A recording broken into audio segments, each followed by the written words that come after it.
তোমরা সবাই কি বানাচ্ছ? কি তৈরি করছো? হ্যাঁ, এই সবাই এদিকে তাকাও।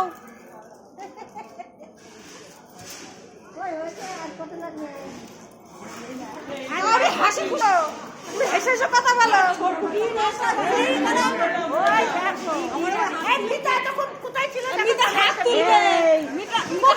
এই কালকে সবজি যে আবার হচ্ছে, কিসের জন্য হচ্ছে? মহারানী লাউটা দিয়ে কি হবে? লাউটা দিয়ে কালকে কি হবে? লাউ দিয়ে ডাল হবে। ও আচ্ছা, এই ফুলকপির কি হবে? ও সুখদা কি করছো? বলা